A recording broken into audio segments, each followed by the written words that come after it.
ও মা, কি হয়েছে? বলছি আমাকে একটা ফোন কিনে দাও না। কি ফোন? তুই এখন ফোন নিয়ে কি করবি? তো কি করবো মানে, আমার এখন ফোনের দরকার। আমি এখন কলেজে উঠে গেছি। আর হলো আমার কলেজের কত ইম্পর্টেন্ট সবকিছু থাকে, সেগুলো হোয়াটসঅ্যাপে পাঠায় হলো গ্রুপে। আর আমার একটা গ্রুপও নেই সেই ভাইয়ের ফোনে। আমি সবসময় কি করে করবো? কিন্তু আমি তো বাবাকে না জিজ্ঞেস করে আমি কি করে দেবো ফোন দেবো?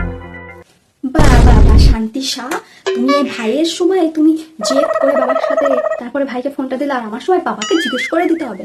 তো তোকে কি আমি মানা করেছি যে দেবো না? তুই তো জানিস এখন আমাদের হাতের পরিস্থিতি কেমন। তারপরে আবার এখন কতগুলো লোন চলছে, কত কিছুর দিকে টাকা পয়সা যাচ্ছে, তোদের পড়াশোনার খরচ, এখন আবার তুই ফোন চেলি। দেখি কি করে দেওয়া যায়। ঠিক আছে, যখন বেরো তখনই দিও, কিন্তু অন্তত দিও। ঠিক আছে, অত কষ্ট পাওয়ার তো এখানে কিছু হয়নি। আমি তো বলেছি যে দেখছি। তোর বাবাকে আসতে তো দে, তোর বাবাকে আসার টাইমটুকুনি তো অন্তত দে, আর আমাকে দেওয়ার টাইমটুকুনি তো দে। এ তো আর 1-2 টাকার ব্যাপার না যে দিলাম দোকান থেকে তুমি নিয়ে চলে আসলে। এটা হাজার হাজার টাকার কথা। দেখতে হবে, সময় দিতে হবে তারপরে। ঠিক আছে। ইমনা, কি হয়েছে বল তো? আমি তোর জন্য কি নিয়ে এসছি? কি নিয়ে এসছো? ফোন? আরে হ্যাঁ, আমি তোর জন্য ফোন নিয়ে এসছি। মা, কই কই কই, দেখাও দেখাও দেখাও।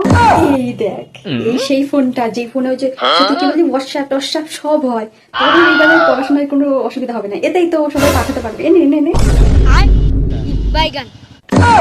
ভালো না? রাখ, হ্যাঁ আমি আসি তাহলে এবার। হ্যাঁ, রান্নার জোগাড় করতে হবে। আর পারলে একটু বাসনগুলো মেজে দিস, ঠিক আছে? হ্যাঁ, খুব ভালো। অনুভব করছিলাম যেন একেবারে আইফোন নিয়ে এসছে। এই ফোন দিয়ে আমি কি করবো?